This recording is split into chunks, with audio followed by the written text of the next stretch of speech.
Aceh Explore menampilkan halaqah dari Masjid Raya Baitur Rahman Banda Aceh. Subscribe, komen, like, dan share. Bismillahirrahmanirrahim. Assalamualaikum warahmatullahi wabarakatuh. Alhamdulillahi rabbil alamin. Wassalatu wassalamu ala sayyidina Muhammad wa ala alihi wa sahbihi ajma'in, amma ba'd. Puji dan syukur senantiasa kita panjatkan kehadirat Allah Subhanahu wa taala, Allah pencipta semesta alam. Selawat dan salam kepada junjungan kita Nabi besar Muhammad sallallahu alaihi wasallam beserta keluarga dan sahabat beliau sekalian. Yang kami hormati guru-guru kami yang hadir di subuh yang mulia ini,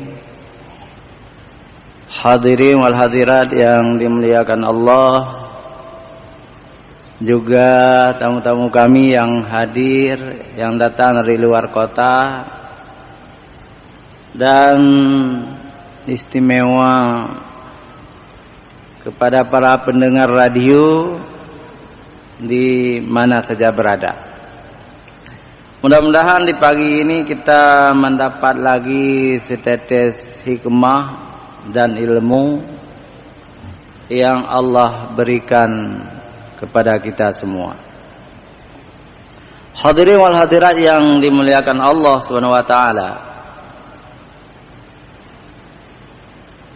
Kita masih bicara tentang kebijakan-kebijakan Rasulullah sallallahu alaihi wasallam ketika beliau hijrah ke Madinah.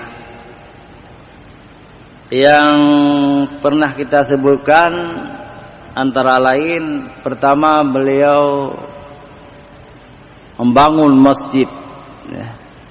Ada dua masjid yang dibangun. Yang pertama Masjid Quba di luar kota Madinah, dan yang kedua adalah Masjid An-Nabawi di tengah-tengah kota Madinah. Tapi di balik itu juga Rasulullah sallallahu alaihi wasallam membangun ekonomi. Jadi ekonomi sangat lemah, apalagi orang-orang muhajirin, orang-orang dari Mekah yang hijrah ke Madinah. Jadi mereka itu tidak memiliki apa-apa, tidak memiliki harta, tempat tinggal. Malah sebagian dari mereka itu ada keluarganya masih di Mekah. Jadi miskin, serba kekurangan. Sedangkan orang Ansar, orang-orang Madinah, memang mereka memiliki sedikit harta, tetapi kondisi Madinah waktu Rasulullah hijrah juga kurang baik. Yang pertama ada semacam penyakit, penyakit cacar. Apakah mirip dengan corona? Wallahu alam. Tapi sejumlah para sahabat seperti Abu Bakar Siddiq dan Bilal bin Rabah itu demam panas. Tambah lagi memang suasananya waktu itu menurut As-Sayuti, seorang ahli tafsir, juga Madinah waktu itu sedang paceklik, kurang hidup ekonomi mereka. Rasulullah segera memperbaiki ekonomi dengan cara-cara bimbingan wahyu. Misalnya Rasulullah memutus rantai riba. Jadi riba itu kerjanya orang-orang Yahudi. Memang orang-orang Yahudi itu ahli ekonomi. Mereka menguasai ekonomi Madinah. Tapi dengan turunnya ayat tentang haramnya riba, orang-orang Islam memutuskan hubungan dengan Yahudi dan orang Yahudi nanti bangkrut. Nah, ekonomi tumbuh. Kemudian Rasulullah juga membuat semacam piagam Madinah yang telah kita ceramahkan Kamis yang lalu. Hubungan antara orang Islam dan orang-orang non-Islam, orang Yahudi, nah, orang musyrik, orang Islam.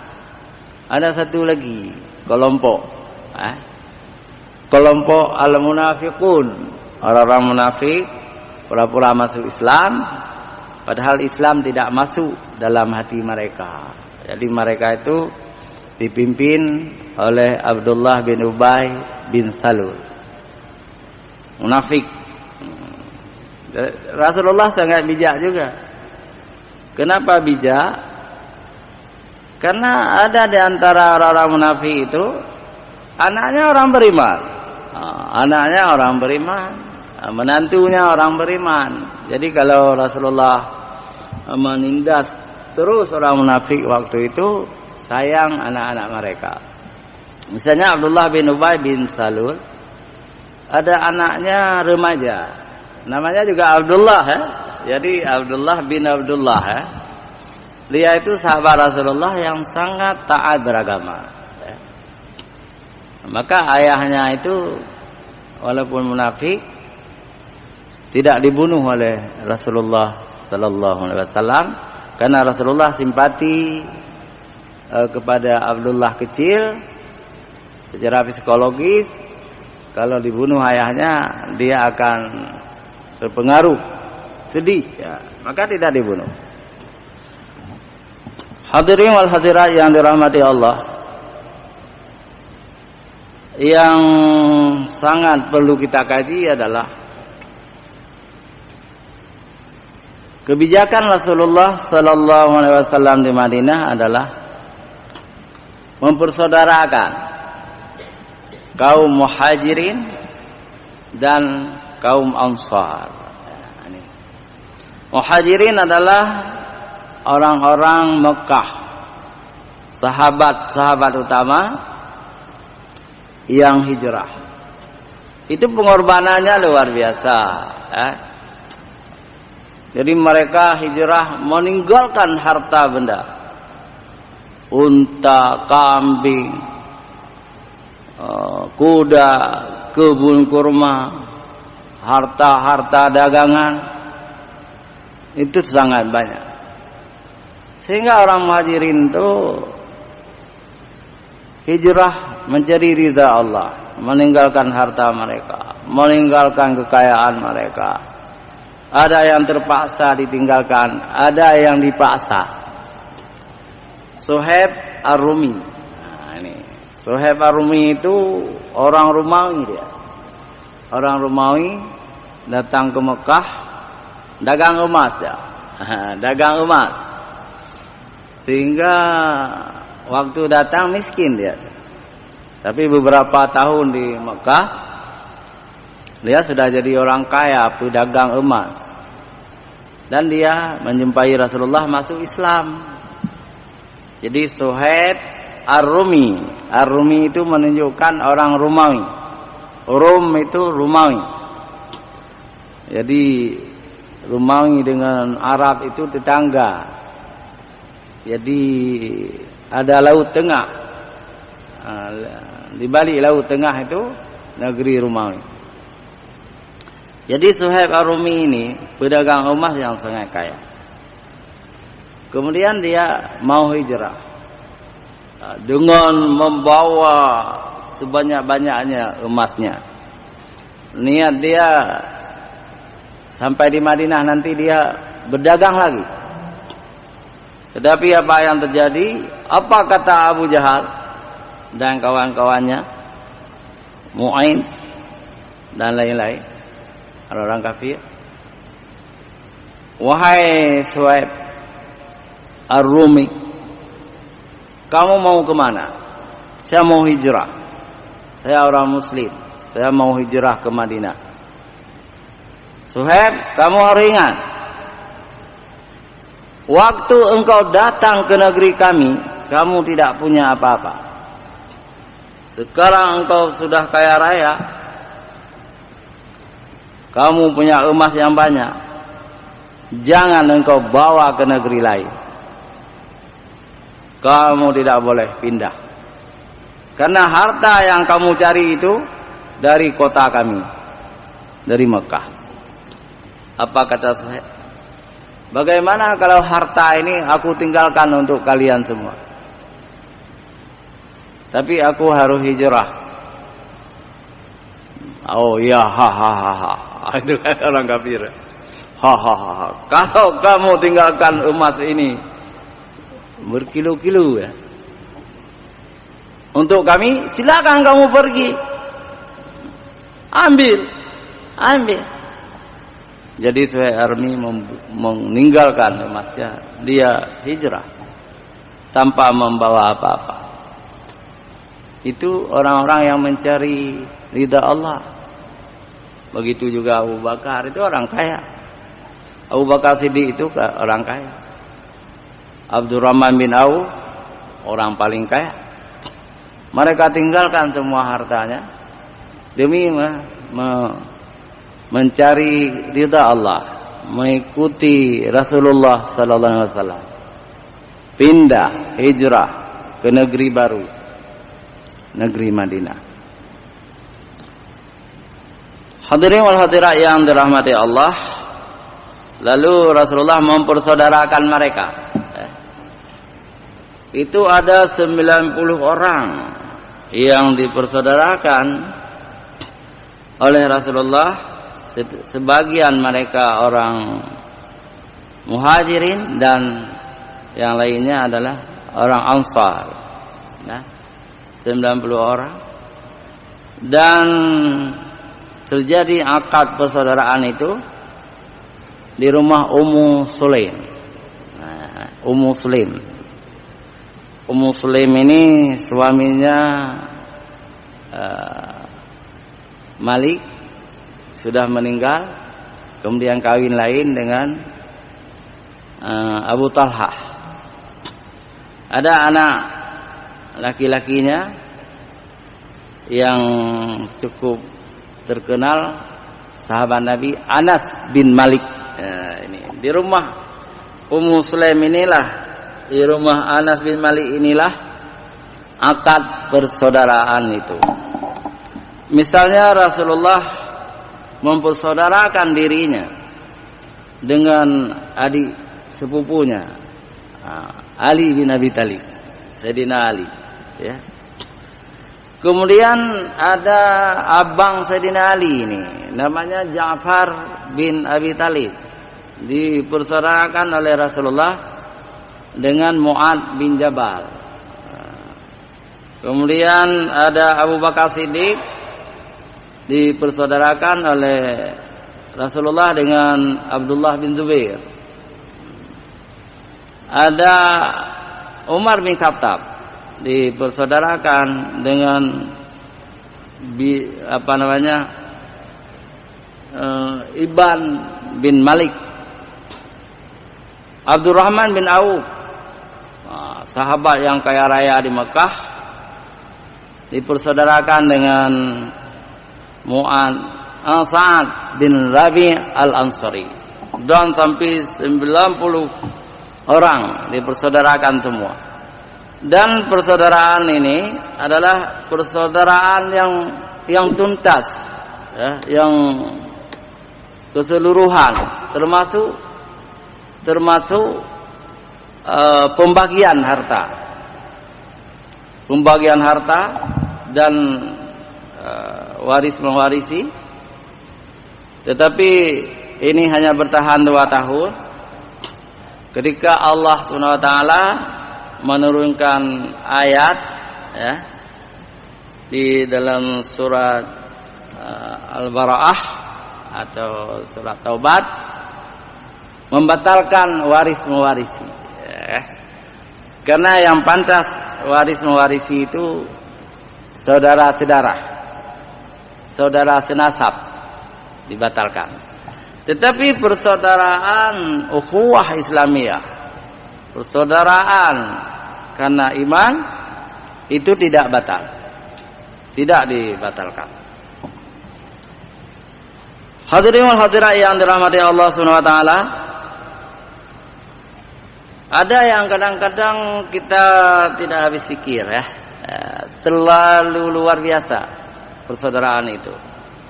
Misalnya Abdurrahman bin Auf, orang kaya di Makkah ya, kemudian miskin sampai ke Madinah, tidak punya apa-apa karena sudah dirampas oleh orang-orang kafir di Makkah. Rasulullah mempersaudarakan Abdurrahman bin Auf dengan Mu'ad Sa'ad bin Rabi' al-Ansari. Jadi Sa'ad bin Rabi' al-Ansari ini orang Ansar yang paling kaya.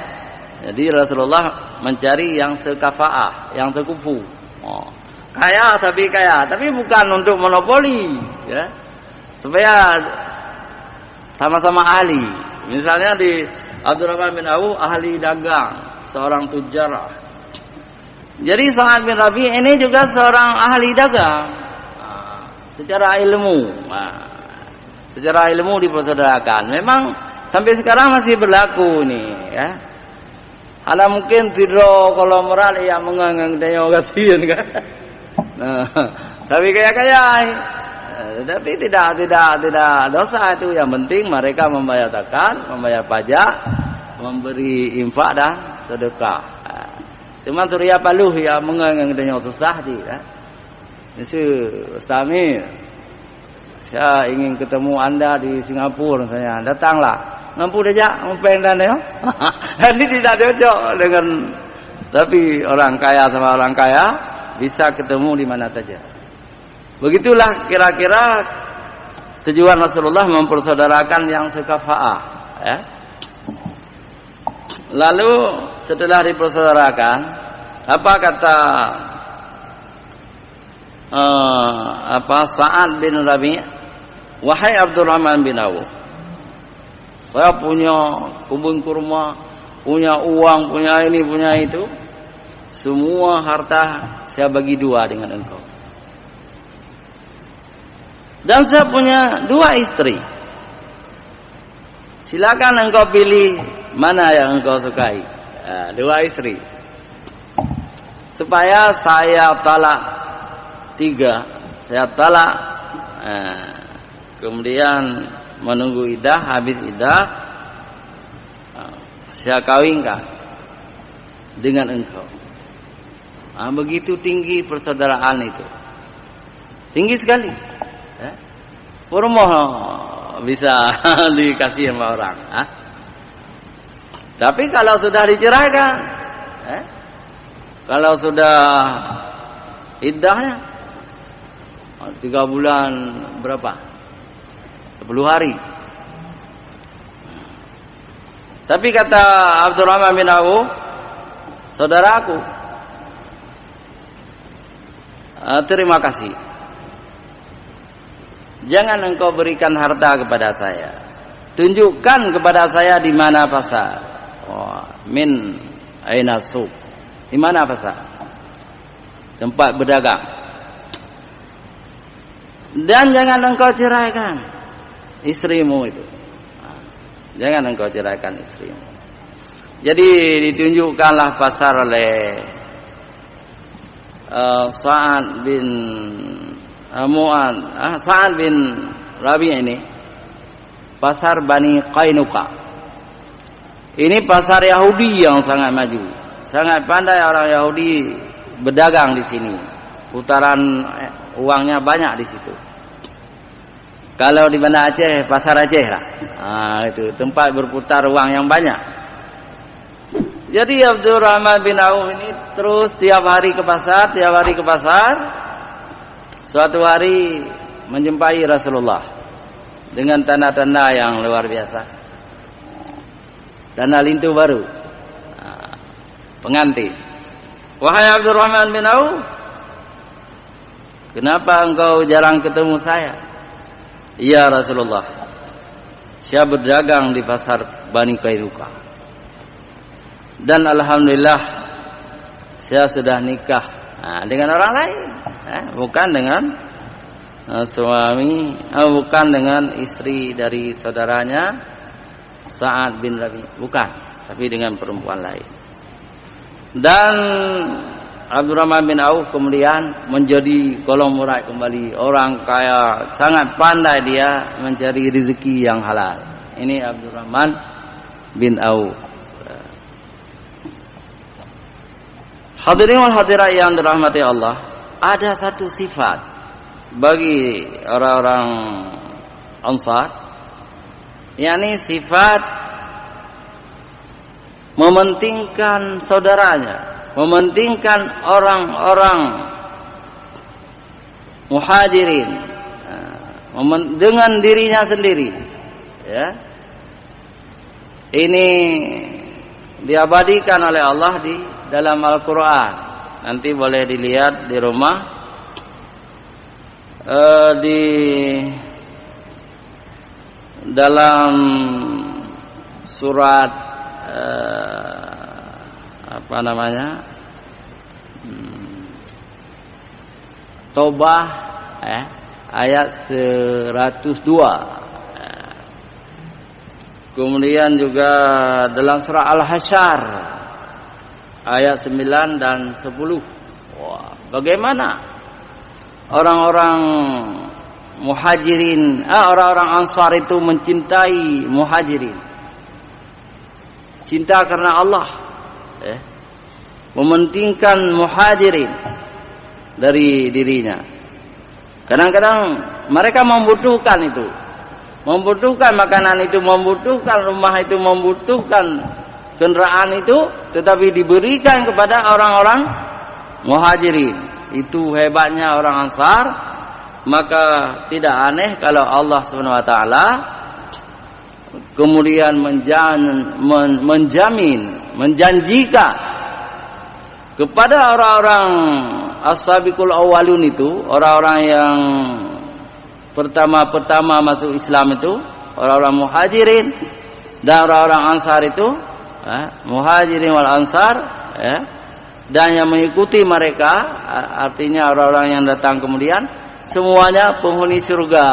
Hari akhirat penghuni surga mereka. Jadi surga yang tajri min tahtahal anha, yang mengalir di bawahnya sungai-sungai. Jadi penghuni surga mereka itu, orang-orang muhajirin. Berapa jumlah mereka? Jumlah mereka menurut Ibnu Katsir, orang-orang muhajirin itu lebih kurang 300 orang. Kalau orang Ansar itu lebih lagi. Karena orang Ansar itu di Madinah, penduduk asli. Itu penghuni surga. Jadi penghuni surga bukan hanya jumlah kecil. Ada yang kita baca hadis misalnya, ada 10 orang yang dijamin masuk surga. Betul, itu hadis sahih. Tetapi ada hadis-hadis lain, orang-orang lain yang dijamin masuk surga dengan hadis-hadis lain atau dengan ayat Quran.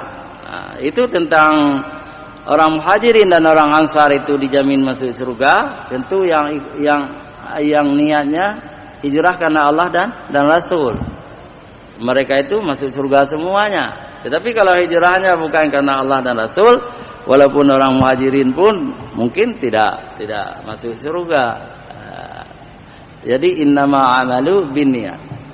Jadi semua pekerjaan itu tergantung niat. Fa innama likulli imri'in ma nawa. Jadi dan apa yang fa innama likulli imri'in ma nawa. Jadi apa yang mereka kerjakan itu tergantung niat mereka. Kalau mereka hijrah karena Allah dan Rasul, maka hijrahnya karena Allah dan Rasul. Tapi ada manusia yang hijrah bukan karena Allah dan Rasul. Nah, itu tidak dapat mungkin surga. Hadirin wal hadirat yang dirahmati Allah Subhanahu wa taala, yang perlu kita ingat sekarang adalah tentang kesetiaan itu, ya. Tentang satu sifat mementingkan orang lain dari diri kita sendiri. Ini masih ada. Orang tua kita, saudara kita, ya, teman-teman kita, kenalan kita. Kalau Aceh ini memang bersifat seperti itu. Saya kalau pulang ke Luk Semawe, saya sering singgah di rumah Abu Kutakru. Ya. Saya dekat dengan Abu Kutakru karena anaknya dulu tinggal di rumah saya. Si Muhammad tinggal di rumah saya. Saya bawa dia kemana-mana setelah tsunami. 2 tahun di rumah saya. Kemudian jadi saudara saya dengan Abu Kutakru. Jadi kalau kita ke rumah Abu Kutakru, tidak boleh pulang dulu sebelum kita makan. Sebelum kita makan, nggak boleh pulang.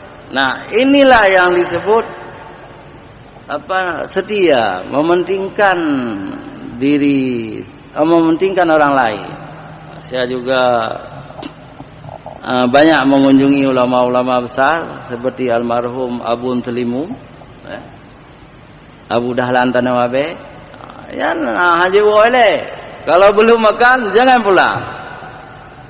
Jadi ulama-ulama itu setia betul.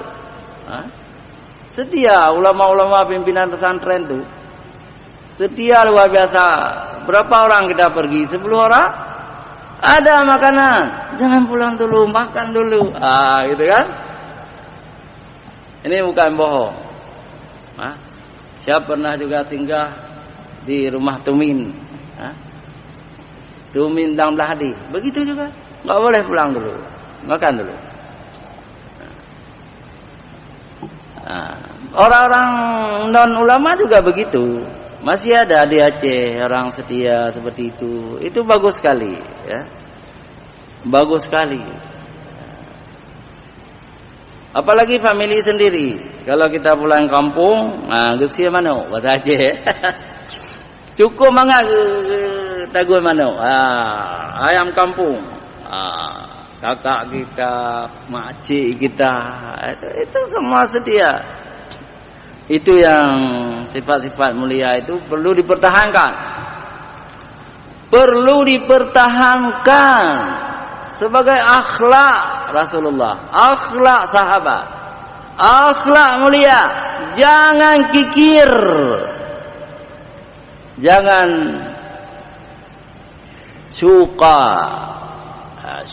syuha, jangan barang siapa terhindar dari kekikiran, kata Allah, mereka itu termasuk orang-orang yang beruntung. Tetapi kalau kikir itu pengikut Abu Jahal. Abu Jahal itu kikir sekali, ya. Sehingga Allah juga mengungkapkan innal insana la yatagha ar-ra'ahu istaghna. Itu untuk Abu Jahal. Sesungguhnya manusia itu sangat kikir, Abu Jahal itu, karena melihat hartanya banyak. Hati-hati orang kaya yang kikir akan digolongkan keturunan Abu Jahal. Tapi orang kaya yang tidak kikir itu keturunan Abdurrahman bin Auf. Tidak kikir Abdurrahman bin Auf. Jadi mementingkan orang lain itu dalam bahasa Al-Quran disebut isar. Isar, ya. Sad, apa? Sa 3 titik, isar. Isar itu sifat mementingkan orang lain. Walaupun hanagro, Jadi bagaimana nih? Banyak jamaah kita di Masjid Raya ini, banyak yang tidak kikir, ya. Sering mengajak imam, mengajak penceramah, mengajak muadzin untuk sarapan pagi misalnya. Itu diberkati oleh Allah Subhanahu wa taala rezekinya. Jadi inilah sifat isar ini, ya, wayu siru, wayu sirun, bahasa Al-Quran wayu sirun. Jadi mementingkan orang lain dari diri mereka, ya. Wayu sirun ala anfusihim. Jadi mementingkan diri orang lain dari dirinya sendiri. Walau kana bihim qasasah, walaupun tidak ada untuk, padahal mereka penting untuk dirinya, tapi mereka sembunyikan kepentingan dirinya demi saudaranya. Hadirin wal hadirat yang dirahmati Allah Subhanahu wa taala, inilah hijrah Rasulullah yang sangat luar biasa, yang kemudian juga ini masuk dia dalam sejarah, ya. Belum ada raja-raja di dunia, baik raja Imperium Romawi beratus tahun, Imperium Persia juga beratus-ratus tahun, raja-raja Eropa, raja-raja di timur, Cina, Jepang, Korea, juga Indonesia, belum pernah ada sifat isar ini pada pemimpin mereka sebelumnya. Malah di Cina, Tiongkok zaman dulu, kalau ada orang-orang tua yang sudah sakit-sakitan, yang tidak sembuh-sembuh lagi penyakitnya, akhirnya disuntik mati. Sebelum Islam. Dan tidak ada orang-orang kaya yang isar ini, yang mementingkan orang lain. Yang ada siapa yang kuat, dia yang berkuasa. Tetapi ajaran Al-Quran dan ajaran Islam mengajarkan mementingkan orang lain dari diri sendiri, karena Allah akan membalas kepada orang-orang yang memiliki sifat isar ini adalah Allah membalas dengan surga. Membalas dengan surga, maka tumbuhlah sifat isar ini seluruh dunia Islam, dan akhirnya Islam pernah menguasai Spanyol itu lebih kurang 900 tahun, hampir 1000 tahun. Jadi Spanyol itu bagian dari Islam, Andalusia, Spanyol Selatan. Sifat-sifat isar ini kemudian diambil oleh raja-raja Eropa, diambil oleh orang-orang kafir. Maka orang-orang kafir sampai sekarang pun memiliki sifat ini, membantu orang. Yang sangat nampak ketika tsunami. Setelah tsunami, siapa yang datang ke sini? Ya? Orang-orang Eropa, orang-orang non-Islam, orang Kristen, sampai orang-orang komunis pun, ya. Orang-orang komunis pun datang membantu kita. Orang-orang Buddha, orang-orang, rupanya mereka juga punya ajaran tambahan, tapi tidak ada di kitab suci mereka. Di dalam Taurat tidak ada, di dalam Injil tidak ada, di dalam Bhagavad Gita, kitab Hindu tidak ada. Nah, yang ada adalah dalam Al-Quran sifat isar. Artinya sekarang mereka juga mengambil dari Al-Quran. Maka inilah kadang-kadang ada para ahli tafsir mengatakan makna Al-Quran ini hudal linnas, ini petunjuk bagi manusia, bukan hanya orang orang Islam. Orang-orang kafir juga mengambil Al-Quran sebagai pedoman mereka secara tidak langsung. Pengaruh, misalnya yang lain. Hanya agama Islam yang mengharamkan ya, minuman keras, ya, ganja misalnya. Tetapi sekarang seluruh agama mengambil dari Islam. Agama-agama lain juga mengharamkan ganja. Dunia juga mengharamkan ganja. Kebersihan juga begitu. Hanya kitab umat Islam yang ada babut tohara, bab tentang bersuci. Bagaimana bersuci? Bagaimana air mutlak? Bagaimana air suci menyucikan? Bagaimana ketika salat kita wudu? Ketika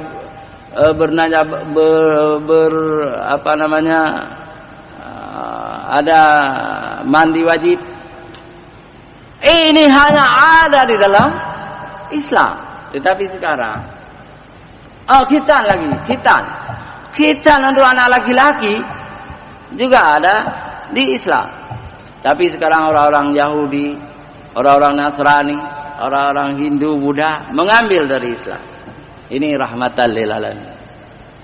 Hadirin wal hadirat yang dirahmati Allah, hanya sampai di sini.